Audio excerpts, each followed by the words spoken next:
이스라엘이여, 너는 행복한 사람이로다. 아멘. 이 시간은 신명기 23번째 시간입니다. 유사들이 뽑은 이스라엘의 군인들이에요. 이스라엘의 군인은 영적 전쟁에 참전한 사람들이고, 또 이 영적 전쟁은 성전이라 그러거든요. 거룩한 전쟁. 자, 이 전쟁에 나갈 군인은 하나님이 쓰시기에 합당한 자라야 하는 거예요. 그러니까 영적 전쟁이니까 하나님이 영이시죠? 뿐만 아니라 영적인 사람만 하나님께서 붙잡고 쓰신다 이 말이에요. 그러기 때문에 합당한 자가 되는데, 이스라엘이 가나안에서 전쟁하는 것은 군대의 힘에 달린 것이 아니고 전적으로 하나님께 달렸다. 이 말은 군사의 숫자에 많고 전력이 막강함으로 말미암아 이기는 것이 아니라는 거예요. 하나님이 그들과 함께 하면은 이기는 전쟁이고, 하나님이 그들과 함께 하지 않으면은 그 전쟁은 이길 수 없다라는 거. 바로 이것이 우리의 생활 속에서요, 언제나 그 전지전능하신 그 하나님, 나와 함께 하기 위해서, 그래서 우리는 거룩한 삶을 통하여 그분이 내 안에 임재해 계시기를, 그래서 노력을 해야 돼요. 그래서 제일 중요한 것은 내 능력을 기르는 것이 중요한 것이 아니고, 그 거룩하신 그 하나님이 나와 더불어 함께 하는 것, 그게 제일 우선적으로 중요하다는 것을 여러분이 아셔야 됩니다. 그래서 지금 유사들이 뽑은 이스라엘 군인들을 보면은 자, 전쟁에 나갈 군인으로서 합당하지 않는 자들이 있어요. 자, 전쟁에 나갈 군인으로서 합당하지 않는 자들이 어떤 자냐면, 첫째, 새 집을 건축하고 낙성식을 하지 못한 자는 전쟁에 나갈 자격이 없는 자들이라 해요. 왜냐하면 이들은 전사하면은 타인이 낙성식을 행할까 두려움을 떨칠 수 없다라는. 그러니까 전쟁에 나간 사람이 철저하게 전쟁에만 신경을 써야 되는데, 비둘기 마음 콩밭에 가 있다고 전쟁에 나와 있으면서 새 집을 지어놓고 낙성식을 안 했다는 것, 다른 사람이 낙성식을 하면 어떻게 하나, 이 불안한 마음을 가지고 있으며 전쟁을 하기는 불가능하다라는 거예요. 그래서 바로 자, 전쟁에 나갈 군인으로서 합당하지 않는 자의 제일 첫 번째가 새 집을 건축하고 낙성식을 하지 못한 자는 못 나간다는 거예요. 자, 다음에 두 번째는 뭐냐면, 포도원을 만들고 그 과실을 아직 먹지 못한 자. 자, 이 사람은 또 보세요. 전사하면은 타인이 그 과실을 먹을까 두려움을 떨칠 수 없다라는. 그러니까 문제는요, 하나님을 위하여 전쟁하러 나간 사람은요, 하나님을 위하여 내가 죽을 수 있는 귀한 기회를 주신 것이 감사하는 마음으로, 그걸 기쁘고 즐거고 그런 마음으로 전투에 나가야 하는 거예요. 나 같은 게 뭐라고, 내가 하나님을 위하여 죽을 수 있는 기회를 주셨다. 이게 바로 여러분이 영의 사람, 은혜로 사람이 되어지면요, 나 같은 것이 어찌하여 이렇게 하나님의 자녀가 되었고 하나님의 일에 내가 이렇게 귀한 일을 감당할 수 있나, 그 자체만 가지고도 기쁘고 행복한 거예요. 나머지는 덤이에요. 잘 살면 좋고 못 살아도 상관없어요. 왜? 잘 살고 못 살고 하는 건, 내가 지금 육을 입었기 때문에 내 육을 위해서는 이왕이면 잘 살아서 편하고 그렇게 좋은 여건이면 더 좋다고 생각하겠지만, 그러나 영적인 전투에 참전한 사람은요, 내가 하나님의 전쟁에 부르심을 받아서 쓰임 받는다는 이 자체로 만족하고 사는 겁니다. 자, 그러니까 오로지 내가 하나님을 위하여 이렇게 쓰임을 받는다는 자체가 감사하고, 또 전쟁을 함으로 말미암아 하나님을 위하여 죽을 수 있는 영광을 주신 것을 참으로 감사합니다. 이런 마음을 가진 사람만이 거룩한 전쟁에 참전할 군인으로서의 자격이 있다라는 거예요. 세 번째는 뭐냐면요, 여자와 약혼하고 그와 결혼하지 못한 자도 못 나가요. 왜냐하면 전사하면은 타인이 그녀를 취할 것이라는 두려움을 떨칠 수가 없다라는. 그래서 거룩한 성전에 참전하지 못할 사람들을, 세 종류의 사람들은 전쟁의 날 군인으로서 합당치 않다라는 걸 밝히고 있는 거예요. 모두가 나 같은 것이 하나님의 거룩한 전쟁에 참전한다는 그 무한한 영광으로 기쁘게 생각하는 그런 사람들만 이 영적 전투에 참전할 수 있다는 겁니다. 자, 이들은 세상에 얽매여서 미래를 가지고 있는 자들이에요. 그래서 세상의 것을 포기하지 않으면 하나님의 일을 할 수가 없어요. 육의 사람이 죽지 않으면 절대로 영적인 일을 할 수가 없어요. 그래서 우리 보고 죽으라고 하는 게 아니에요. 예수를 믿는 순간에 예수 안에서 우리는 옛사람은 죽었다라는 거예요. 예수님이 부활하실 때 나도 예수 안에서 부활을 했기 때문에 새 사람이라는 거예요. 더는 육으로 살지 않고 이제는 영으로만 사는 사람이라는 거예요. 그러니까 영으로만 사니까 나보고 행복한 사람이라는 거예요. 아직도 우리가 행복자라는 말 자체는 입술로 고백하면서도 육으로 살고 있으니까 지금 환경에 따라서 내 원망 불평이 나오잖아요. 그러니까 결국은요, 하나님이 원하시는 것은 우리가 죽어서 새 사람이 될 수 없으니까 예수를 믿는 순간에 예수 안에서 너도, 그러니까 믿음으로 너는 옛 사람은 죽었고 믿음으로 새 사람이 되었으니까 너는 새 사람이다. 그러니까 새 사람이라서 자부심과 긍지를 갖고 살아야 된다라는 거예요. 하나님이 원하시는 군사는 그 마음이 재물이나 가정에 빼앗기지 아니한 자이며 세상에 얽매이지 아니한 자라는. 그래서 세상이나 재물이나 또 가정에 빼앗기고 이런 두 가지 마음을 가진 사람은 영적 전쟁에 참전할 수가 없어요. 그래서 영적 전쟁에는 내가 하나님을 위하여 이렇게 쓰임을 받는다는 그 자체로 감사하기만 하면은, 그럼 먹고 사는 모든 문제에 대해서는요, 하나님이 책임을 지셔요. 그럼 우리가 이렇게 하나님이 책임지신다 하니까도 이렇게 생각하는 사람들이 있더라고요. 응? 우리는 육으로 살 때는요, 한 달 먹을 거, 1년 먹을 거를 쌓아두고 그걸 보고 위로를 받잖아요. 그런데 하나님은 우리에게요, 한 달 먹을 거, 1년 먹을 걸 안 주셔요. 그걸 주더라도 내 믿음이 오로지 하나님만을 바라보며 하나님을 믿는 믿음의 사람에게는 그런 걸 허락하셔요. 그러나 한 달 먹을 거, 1년 먹을 거, 평생 먹을 걸 허락하시면 그걸 바라보면서 하나님을 떠난다는 거예요. 의지하지 않는다는 거예요. 그래서 하나님은요, 떠날 가능성이 매우 높은 사람들 앞에는 매일매일 안 죽을 만큼만 하나님이 허락하셔요. 그래서 살아온 날을 한번 돌아보라고요. 죽을 것 같은 그 모든 과거의 날이 그 당시는 꼭 죽을 것만 같았는데 그 고비고비를 다 통과하면 나오면서 뭐냐, 야, 그래도 죽지 않고 살았네. 아마 그거는 여러분 모두가 다 확인할 거예요. 왜 그랬느냐? 선택의 여지 없이 오로지 하나님만을 바라보며 하나님만 의지해야 될 환경이었으니까 하나님만 바라보며 하나님만을 믿었잖아요. 그러니까 지금 오늘까지 우리의 생명이 이렇게 계속되고 있는 거예요.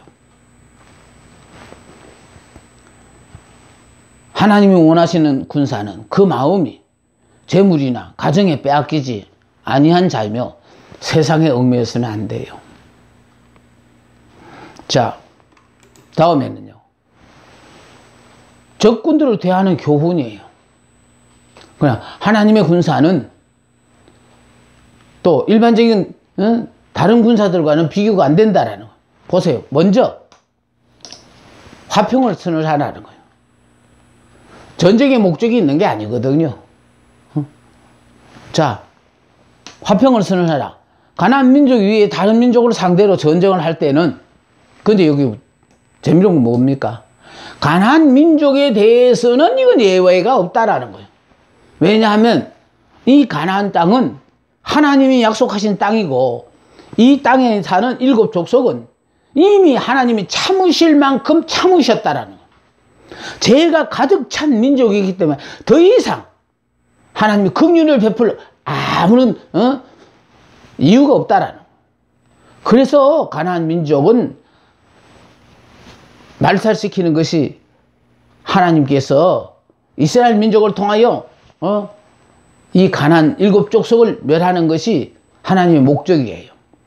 그래서 가나안 민족은 이건 긍휼을 베풀지 말고 다 멸해야 되다.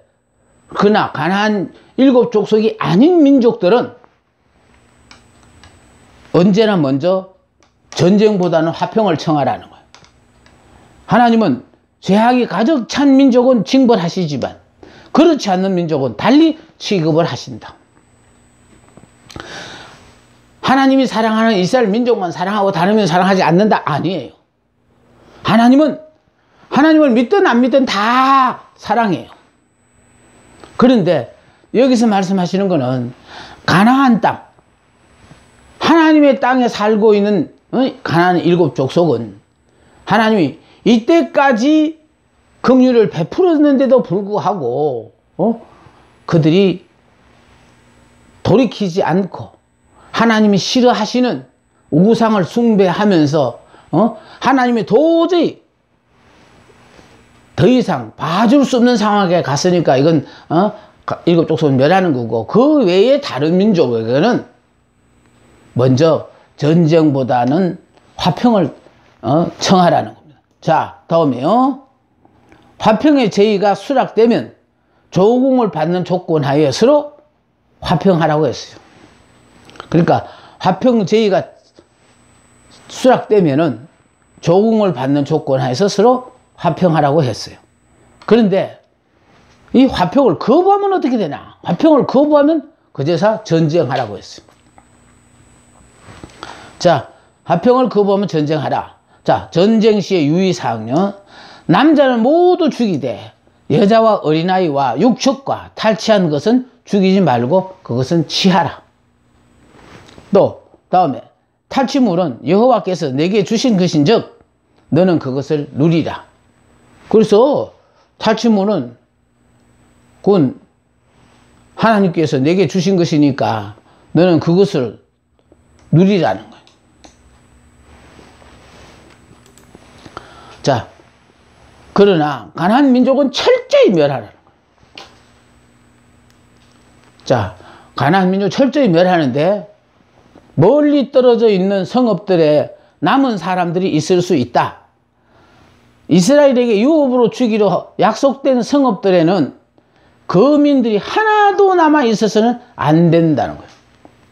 그러니까 하나님께서 가나안 땅에 이스라엘에게 유업으로 주시기로 한 약속된 성읍들에는 거민들이 하나도 남아 있어서는 안 된다는 것. 완전히 멸하라는 거예요. 그러니까 그들의 남아있는 사람들로 말미암아 가나안 땅에서 7 족속을 쫓아냈는데도 남아있는 그 사람들로 말미암아 다시 이스라엘도 그렇게 죄가 가득 찬 그런 삶을 살 가능성이 있기 때문에, 그래서 한 사람도 남기지 말고 다 죽이라고 했어요. 그들의 죄악이 극도로 여기 첫째는 하나님의 명령이니까 그래요. 그러니까 이런 걸 보면 무슨 생각이 드는지 알아요? 하나님은 인정도 사정도 없는 사람 하나님 같아요. 아니 그렇게까지 다 멸하시냐고.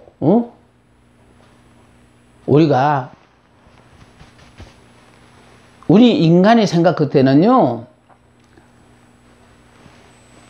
용납해도 되겠다고 생각하지만 하나님은요, 이 용납하지 않고 가나안에 살고 있는 모든 족속들을 다 멸하게 하는 이유는 이게 바로 이스라엘을 위해 그렇게 하시는 거예요.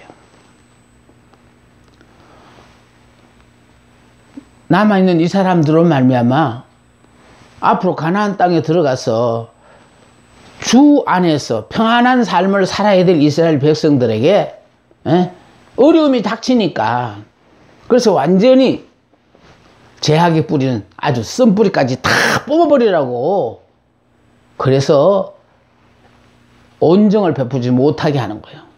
하나님의 명령이에요. 그들의 제약이 극도로 악하기 때문이요.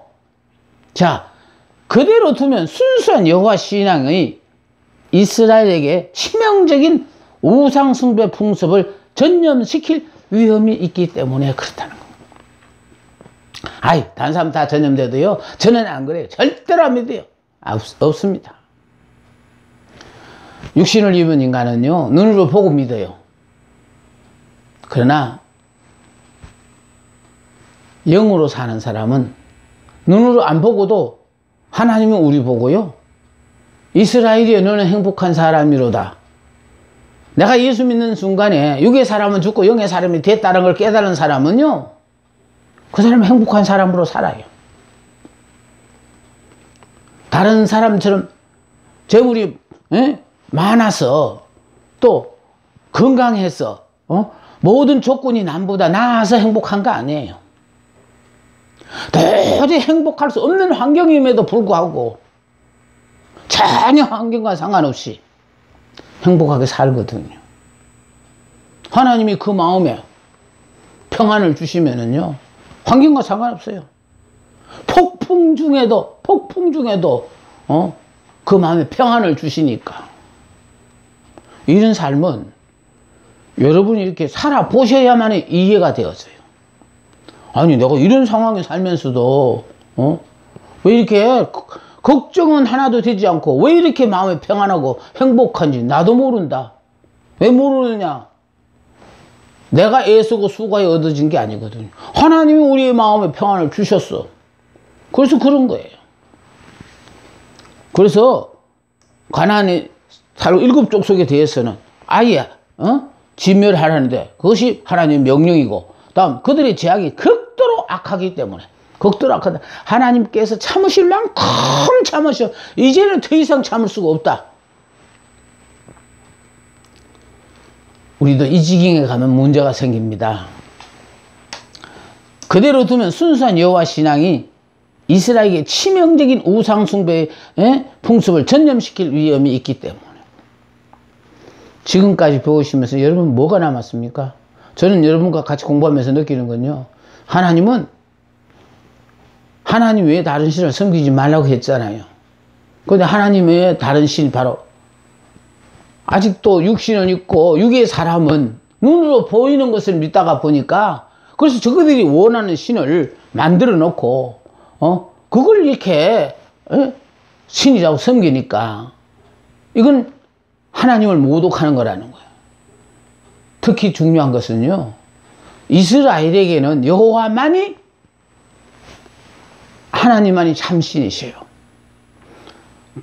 그 여호와 하나님과 우상을 같이 섬기는 것, 하나님은 절대로 용납하지 아니하셔요. 특히 가나안 땅은 하나님께서 신정 국가를 세우시기로 작정한 곳으로, 그러니까 하나님이 직접 통치하는 나라예요. 그러니까 하나님 직접 통치하는 가나안 땅은 무슨 땅이냐니까, 쉽게 말했어요, 아담이 범죄하기 전에 에덴 동산과 같은 삶을 사는 곳이에요. 그러니까 거기는 영의 사람이 사는 곳이고 무지한 자들이 사는 곳이고, 그래서 거기는 순종자만 사는 곳이에요. 그러니까 순종자만 사는 곳이기 때문에 거기는 결국은 하나님이 허락하신 모든 환경에 무조건 아멘 순응하는 그런 사람들만 사는 곳이거든요. 그런데 그 가나안 땅에 들어가서 하나님을 믿으면서도 우상을 숭배하면은 하나님은 쫓아낸 가나안의 7족속과 같이 우상 숭배하는 사람은 이렇게 망한다는 거예요.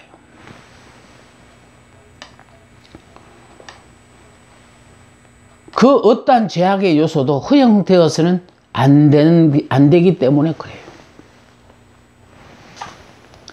하나님의 진노를 면할 수 없는 그들의 제약은 자녀들을 몰래에게 바쳤고 바알신을 섬기는 장소에서는 창기의 방을 준비하고 제사와 음행을 함께 행하였다라는.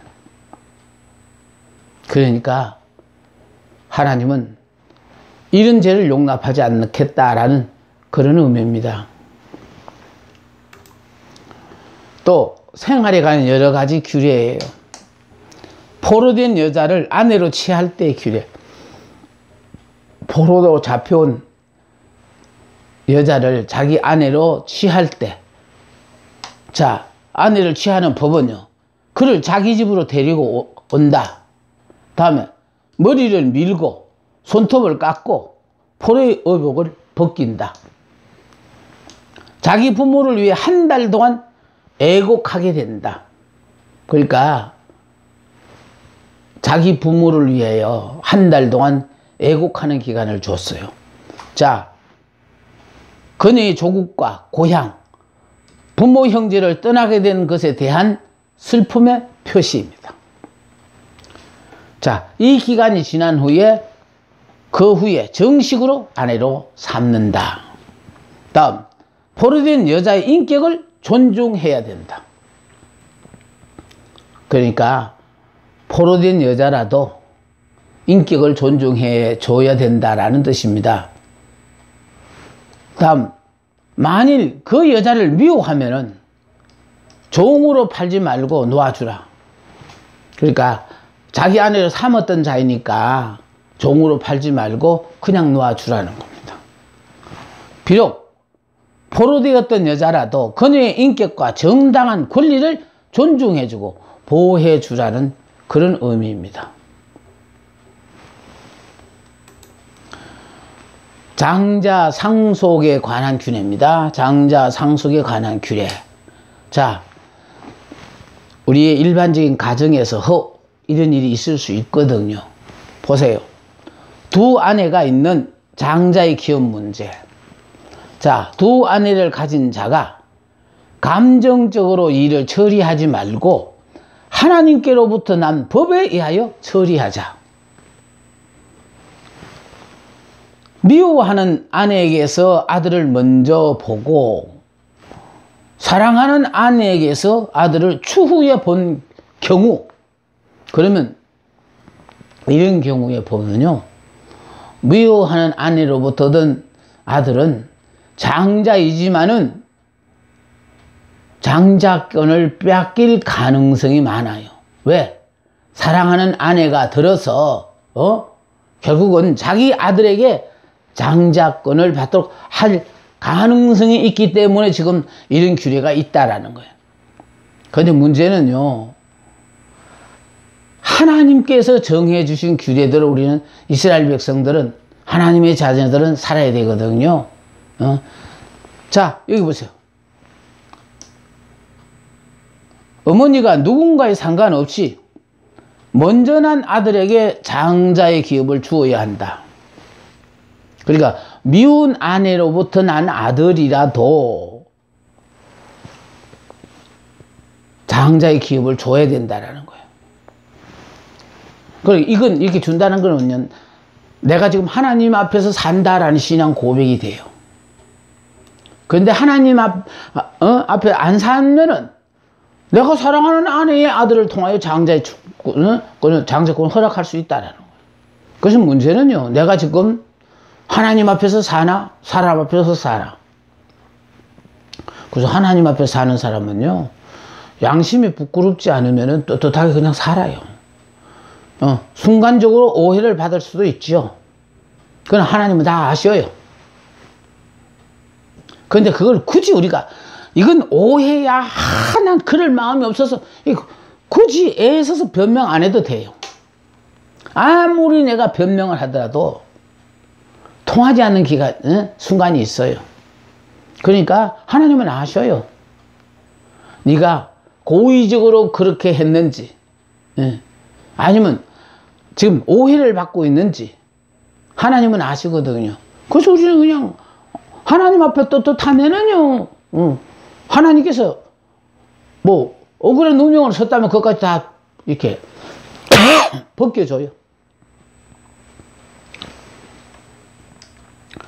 자, 누구나 쉽게 감정적으로 치우칠 수 있는 문제이지만 하나님의 자녀는 굳게 서서 의리를 지켜야 한다. 내가 하나님 앞에 부끄럽지 않은 삶을 살기 위해서. 그러니까 그분 보시기에 떳떳한 삶을 살아야 된다는 거. 사람 앞에 말고. 그래서요, 사람 앞에서 살면은 정말 때로는 내 의사와 상관없이 무언가를 인정받으려고 그렇게 하는 경우가 많아요. 그냥 하나님 앞에 살면요, 내 양심이 부끄럽지 않으면요 그냥 하는 거예요. 그럼 좀 제가 느끼는 이 시간이 가장 내가 보람을 느낀다는 건 뭐냐, 남이야 어떻게 보든지 말든지 간에 중요한 것은 하나님이 이걸 나에게 허락하셨으니까 열심히 이렇게 성경을 요약해서 이렇게 여러분들하고 이렇게 말씀 공부를 하다가 보면은 결국은 순간순간 성령의 역사를 통해서 여러분이 그런 거구나, 그런 의미가 있구나 하고 말씀의 의미를 점점 깨달아지면서 말씀과 가까워지며, 그리고 말씀의 굳건히 서서 새 역사의 멋진 장을 펼쳐나가는 역사의 주인공들이 되니까. 하나님은요, 새 역사를 시작할 때마다 많은 사람을 통해 역사하는, 한 사람을 붙잡고 역사를 나타내신다니까요.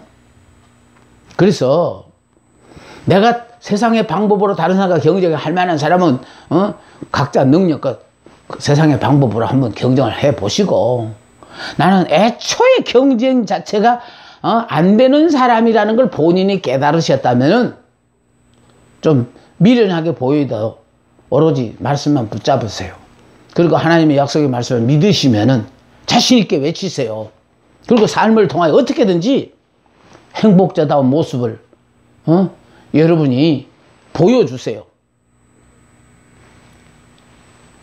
너무 가난하게 살아가지고요, 저는 행복자가 되고 작은 시간에 다른 사람들 앞에 행복자가 되고 내가 이렇게 생활이 변했다 해가지고 참 눈에 보이는 행복자로 나타내려고 애를 쓴 지가 그런 순간들이 많았어요.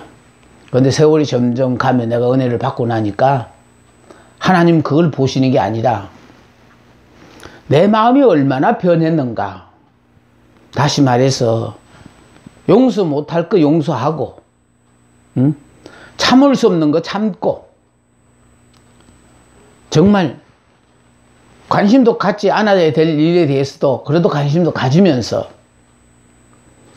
내 나름대로 조금씩 하나님의 뜻대로 살려고 몸부림치는 모습을 사람은 몰라도 하나님은 보고 계신다, 듣고 계신다. 나는 이걸 생각할 때마다 정말 이 일의 보람과 긍지를 느끼고 살아갑니다. 장자에게 주어진 특권이에요. 다른 형제들보다 2배의 재산 상속을 받을 수 있습니다. 온 가족을 지배할 권한이 주어져요. 그러니까 이런 권한이 주어져 있는, 다시 말해 재산의 2배의 재산 상속을 받을 수 있고, 또 온 가족을 지배할 권한이 주어진 이 장자의 권한을, 특권을, 이걸 결과적으로 미워하는 아내로부터 난 아들이 장자로 태어났으면은, 아내는 미워하지만은, 미워하는 아내의 난 그 아들에게 결국은 장자의 기업을 물려줘야 된다라는 것을 율법의 규례는 우리에게 가르쳐 주고 있습니다. 하나님 앞에서 살아라, 이런 뜻이에요. 자, 그 다음에 혼란과 고집을 경계하시며. 보세요. 하나님의 자녀는 하나님을 사랑하듯 이웃을 사랑해야 하며, 자, 자연을 보호해야 하고, 재반 사회생활에 있어서 도덕적, 영적 순결을 지켜야 한다. 하나님의 자녀는 하나님만 사랑하는 거 아니에요. 하나님 때문에 이웃을 사랑하는 거거든요. 또 이웃 사랑으로 끝나지 않아요. 자연을 보호하고 집안 사회생활에 있어서 도덕적으로 영적으로 순결을 지켜야 하는데, 자, 각종 생활의 규례를 보세요.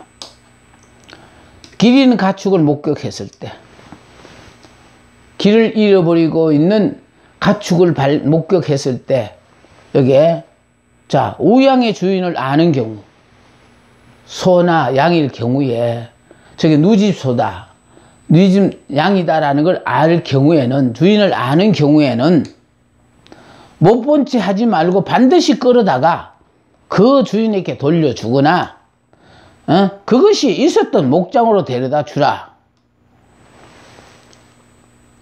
그러니까 내가 바쁘니까 나중에 가고 밀리지 말고 그런 걸 볼 때마다 이런 규례를 왜 우리에게 가르쳐 주느냐 이 말이에요. 그러니까 이런 것들을 통하여 하나님은 우리에게 원하시는 것이, 믿는 사람은 심지어 이 짐승에까지라도 관심을 갖고 사랑을 베풀어야 된다라는 걸 말씀하시는 겁니다. 자, 우양의 주인을 모르거나 주인의 집이 너무 먼 경우가 있어요. 지금 뉘집 손지, 뉘집 양인지 모르는 경우가 있어요. 또 뉘집 소라는 건 아는데 그 집이 너무 멀어서 내가 지금 그 집까지 데려다 줄 형편이 못 되어진 이런 경우라도 못 본 채 하지 말고 반드시 그것들을 끌어다가 주인을 찾기까지 내게 두었다가 그에게 돌려주라는 거. 그러니까 이웃을 사랑하는 그 마음이, 그 이웃의 가축이라도 내가 그 가축이 주인된 마음으로 이와 같이 해줘야 된다라는 거예요. 그러니까 결국은요, 이 말씀대로 살다가 보니까 정말 사랑이라고는 몰랐던 사람도 자신도 모르게 조금씩 이렇게 물들어가는 것 같아요. 그러면서 결과적으로 관심을 갖게 되고 사랑을 베풀려고 애를 쓰고, 그러니까 상대가 원하는, 하나님께서 원하시는 기대만큼은 못해도 생각이 바뀌어지면서 그렇게 살아야 되겠다라는 다짐도 해보고, 다짐으로 끝나는 게 아니고 그거를 또 이렇게 용기 있게 한두 번 실천해 보기도 하고, 자, 이러다가 보니까 어느 순간에 생활이 되어져 가는 그런 걸 이렇게 느끼게 되어집니다.